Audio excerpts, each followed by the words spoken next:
Hello, this is Sandy, and I'm back at the Babylock Solaris 3. This says shows 2 on the screen, but it was upgraded to 3, which is the same as a Vision. And so I am about to work on an IQ designer project, but before I do that, I know I needed to give a quick video on the 2 tricks that I have when working in edge-to-edge quilting. And I mentioned it in the last video that I did on edge to edge. You can find it in my playlist. I was going to wait for another panel or a quilt to show you, but I thought there's probably people out there like me that don't do edge to edge often, so they like to use the machine guided instructions in this machine. I think there's 10 designs that utilize those instructions. And I just thought, well, I could wait until I get one, which will be a little while because I have a lot of projects to do. Or I could just show you now, just doing a quick demo. I think you'll get the gist of it. And then when I do my next edge to edge, I'll make sure that I go over it. So let's just pretend now that I've got something in the hoop here. And I'll show you when you go into embroidery. When you go to do the edge to edge, you're going to press the Q for quilting and then this number 4. And these are all of the 10 designs you can pick from to do edge to edge. So let's just say that I was going to do this one. We'll just pretend I'm putting something in there, making sure you can see. And you can zoom in with your own tablet or phone, just, spread the screen with your fingers. But it usually asks you to put in the measurement across the top, and I'll just put in 30. I'll put 36 and press set, and then I'll put 40, 45 and press set. So it's filling in here and here.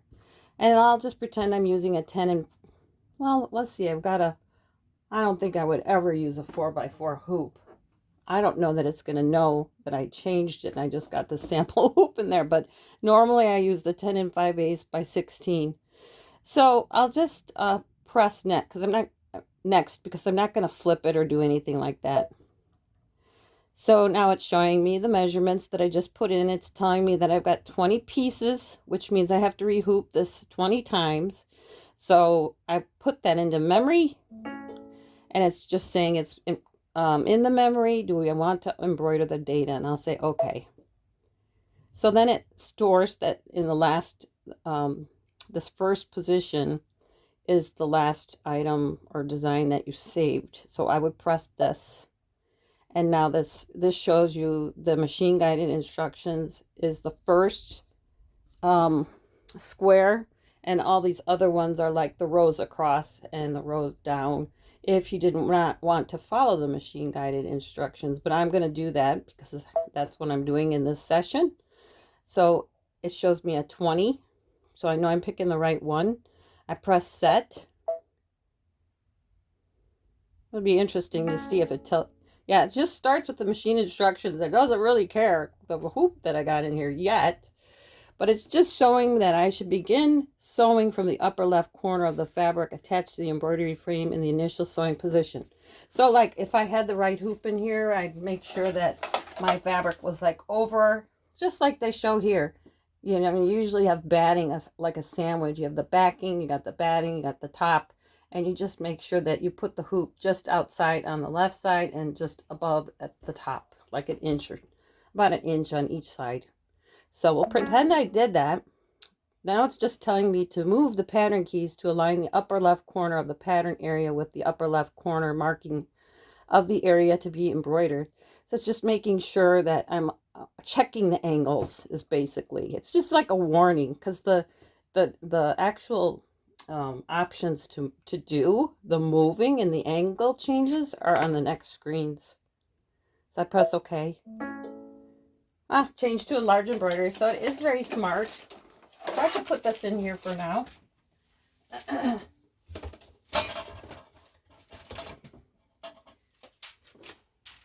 So I'll just put it in there with no fabric.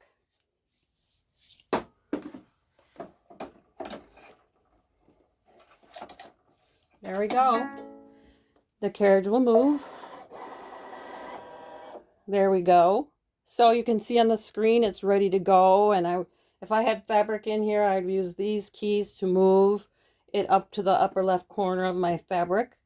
And this I could use to like move the frame, and it's like a tracing option where you can make sure that you like where the design is going to stitch. So like if I press that, it will go to the middle. If I press that, it'll go to the right. And then there's middle on the right, bottom on the right, middle when you're going to back to the left, and then you can get to the corner and so on. This little squiggly line here, that's the end point. Like if you wanted to double check where your end point is, wouldn't do it here because this is the first frame. But that button shows you about where your end point would be if you were connecting this frame to the next frame. At least with this design anyway. So I'm just going to press OK, pretending that I've lined everything up. It's just telling me I can use the rotate keys to adjust the angle. So I'll just press OK. And now it gives me those angle keys. So I can adjust by 10% up or down, 1%, 0.1%. And then this is where you can actually shrink the design to the left or to the right if you needed to. Usually don't do that in the first frame. I usually do that on the far right or near the bottom where you might need to like shrink it, make it shorter at the bottom if you have too much, if you don't have enough fabric to quilt, or if you need to elongate it, which I've done before because you have a lot more fabric to quilt at the bottom. But it's usually good at estimating about how much, you know, when we put in our measurements and it told us there was going to be 20 rehoopings, it's usually pretty close to the bottom and the right side. I have had to make adjustments though. So not to go too much into that, these keys are the ones that you use to trace the outline of the pattern. So you can use those keys if you want to double check your angles, which I've used them all the time. Press OK, and then it starts to stitch. So I can't stitch this out, but I wanted to tell you that, if I had a quilt in here, I would stitch this out and I'd go on to rehooping number 2. I'd move the fabric to the left. I'd line up the end point with the starting point of the new frame. And then I would go through those screens that we just went through to get to stitch out again in frame 2. But before we leave this frame, this is the 5th screen that we move to through this process.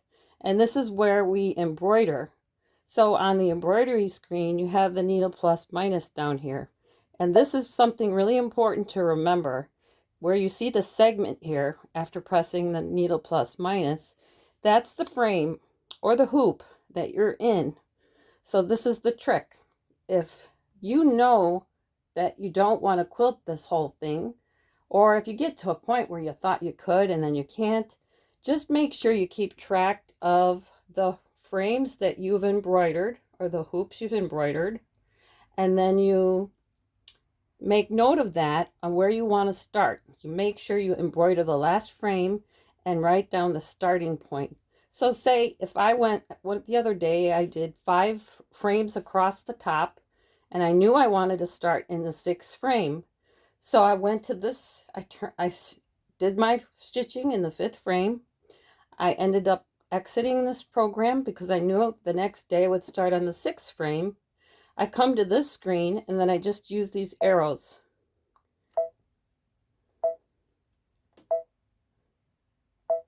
And then I will press OK. And when I do that, it will give me the same prompts that you just saw when you go edge to edge using the machine instructions. So I probably could do this now. Let's see if it does it. There you go. It thinks we're starting on the 2nd row, because it stitched 5 across. Apparently it knows it's trusting that when I put in number 6 as my frame, this would be the starting point, and it knows that there were 5 hoops stitched across the top. So now just to summarize that, say you only want to do the first 5 hoopings of quilting. So you stitch those 5 hoopings, you finish stitching all of them, you write down number 6. You exit the program and shut off your machine. You come, take out your hoop if you want. You probably should, because it'll make you when you come back to it and restart it. Then you come and you turn back on the machine and you go to embroidery. And I can show you this once we finish with the instruction here. You go to embroidery and then you press that OK. You actually go to embroidery, then you find your edge-to-edge quilting design. Like in my case, it was that 20 pieces. I would go back to that design. And then when I get to the first screen, I just keep pressing OK till I got to that embroidery screen. And you can use that needle plus minus to get to the right hoop. So that would be hoop 6. So I'm going to press OK. 1, 2. It's going to move when you do this. 3, 4, 5. So if we pretend that I had turned off the machine and came back and wanted to restart it, I'd go to this needle plus minus. If I was actually be at number 1, but I would press this forward button until I got to number 6, and then I would be where I needed to be to restart the machine instructions starting from frame 6. So hold that thought, because we'll come back to it. The other thing I wanted to show you, the trick was, say I did all of these. Say I stitched it. Let me just go up to number 7, just to give this example. It's telling me to move the fabric across and line up the 2 marks for from the previous row. So I say, okay, that's 2. Now it's warning me about using the pattern keys to align it. Then it moves me over to that start position. So this is the second trick. Say I have fabric in there and I maneuvered it and I got it, like I did my moving. I moved it down, I moved it over. Then I went back onto the next screen. And after I did these things, like I read through these keys to warn me, go to the next one. You adjust the angles. See, say you adjust the angles. And then you're like, uh-oh, I don't know if I really like, after you've done this and that, you want to double check to make sure that this left side, where you have, pretend you have fabric here, you're trying to line up the end mark of the previous frame to the beginning mark where it will start stitching. If that doesn't line up, it looks really crappy. So you want to make sure you do that part right. And several times I have gotten to this screen and said, I better double check that. So I'll press OK. And in this case, I'm going to get to this needle plus minus. Say I want to restart frame 7. All you have to do is go back to 6, then go back to 7 and press OK. And it will bring you to that first instruction in frame 7. So just to summarize that, it's going to give you warnings until you get to this screen where you can line up your previous marking to the previous stitching to the current, frame where it's going to stitch out. Your end mark of the previous frame to your beginning mark of the new stitching frame. And you just keep going forward and going on with the instructions until you get it right. And you can, even if you get to this point where it's ready to stitch out, you could do, I want to go back and recheck it. Go back to 6, then to 7, press OK, and it starts you over at frame 7. So you can go back as often as you want to make sure that you've lined up the top or the edges, that previous stitching with the current frame of stitching. But that's how you do it. You just toggle back and forth. I get to that frame and it doesn't show you that needle plus minus. You press that OK button 5 times. I believe it's 5 times here. So Here we're still at the angle, and there's that needle plus minus. So keep in mind that there's a lot of power behind that needle plus minus. Now I'm going to go out of here, and I'm going to show you. Pretend I had stitched 5 frames of fabric. I've moved my, I went to sleep, turned off my machine, took the machine out of the hoop. I'm sorry, the frame out of the hoop. I come back, I turn it on my machine. I put the hoop back on. It's already up, started. I come to embroidery because I want to start this again. And I can go into the pocket. Here's my embroidery with the 20 frames. Here's the 20 frames again because I'm doing machine guided instructions. I press set. Now guess what? Because I'm starting over, it's thinking I'm starting over in the upper left hand corner, but we know we want to start on frame 6. So we're just going to say okay 5 times and let it move through these screens. 3, 4, 5. There's your needle plus minus. So then you press that. You just advance it to number 6.